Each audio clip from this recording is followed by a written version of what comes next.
জবাবদিহিতার বাংলাদেশ। নতুন বাংলাদেশে আমরা লুটপাটের রাজনীতি দেখতে চাই না। বাংলাদেশের মানুষকে রাস্তাঘাট, ব্রিজ, কালভার্ট, বিল্ডিং দেখিয়ে এদেশের টাকা পয়সা বিদেশে পাচার করা হয়েছে। 10,000 টাকার প্রজেক্ট কোন ভাগে 50,000 হয়ে যায়, বাংলাদেশের মানুষ তার জবাব চায়। ভাইরা আমার, আমরা নতুন যে বাংলাদেশ প্রতিষ্ঠা করতে চাই, সেই বাংলাদেশে যে কোনো উন্নয়ন প্রকল্প, যে কোনো ধরনের প্রজেক্ট, সেটা যত ছোট হোক আর বড় হোক, প্রত্যেকটা জায়গার প্রতিটি পয়সার হিসাব জনগণের কাছে প্রকাশ করতে হবে। বাংলাদেশের মানুষকে দীর্ঘ সময় ধরে নাগরিক অধিকার, সেবা এবং মর্যাদা থেকে বঞ্চিত করা হয়েছে।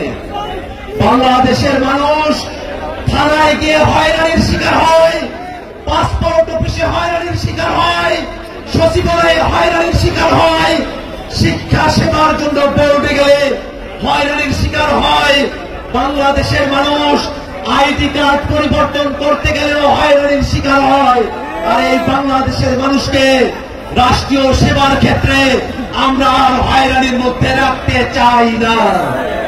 বাংলাদেশের মানুষ থানায় গেলে, পাসপোর্ট অফিসে গেলে, শিক্ষা ভবনে গেলে, সচিবালয়ে গেলে, নির্বাচন কমিশনে গেলে, বাংলাদেশের প্রত্যেকটা সরকারি দপ্তরে গেলে বাংলাদেশের মানুষ মর্যাদা নিয়ে নাগরিক সেবা প্রাপ্ত হবে। এই নতুন বাংলাদেশ আমরা বিনির্মাণ করতে চাই। ভাইরা আমার, এই নতুন বাংলাদেশকে নিয়ে দেশি বিদেশি নানা ধরনের ষড়যন্ত্র চলছে। আমরা স্পষ্ট করে বলি, আজান হচ্ছে। চট্টগ্রাম বিভাগ বাংলাদেশের মধ্যে সব থেকে বৈচিত্র্যপূর্ণ এলাকা। এই চট্টগ্রাম থেকে আমরা ঘোষণা করেছি, বাঙালি ও বাঙালি, মুসলমান ও মুসলমান, সুন্নি অসুন্নির কোন বিভাগ আমরা বাংলাদেশে দেখতে চাই না। এই বাংলাদেশের প্রত্যেক মানুষ তাদের প্রত্যেকের মতাদর্শ ধর্ম পালন করবে, রাষ্ট্রকে তার নিরাপত্তা প্রদান করতে হবে। চট্টগ্রামের মানুষ ধর্মপ্রাণ মানুষ, কিন্তু বিগত সময়ে ধর্ম পালনের কারণে চট্টগ্রামের মানুষের উপরে তারা নিপীড়ন করেছে, ধর্ম পালনের অধিকার দেয় নাই।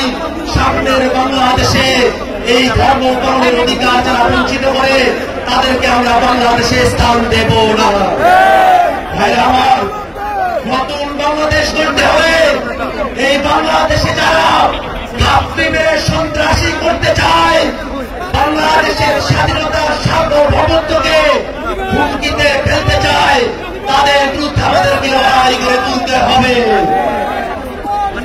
গোপালগঞ্জের ঘটনায় অনেকে সহিংসতার কথা বলে, আমরা বলি সন্ত্রাসী হামলাকে সহিংসতা বলার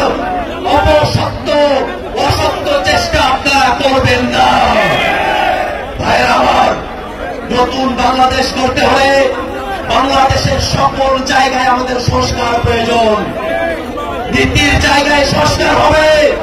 আর জনপ্রশাসনে যারা আছে, পুলিশে যারা আছে, তারা নীতির তোয়াক্কা না করে বাংলাদেশের মানুষের অধিকারগুলোকে তারা নস্যাৎ করবে। এই বাংলাদেশ আমরা চাই না। অতএব ঐক্যবদ্ধ কমিশনের কাছে আমরা আহ্বান রাখি, পুলিশ প্রশাসন, জনপ্রশাসন, স্থানীয় সরকার ব্যবস্থায় মৌলিক সংস্কার বাস্তবায়ন করতে হবে। ভাইরা আমার,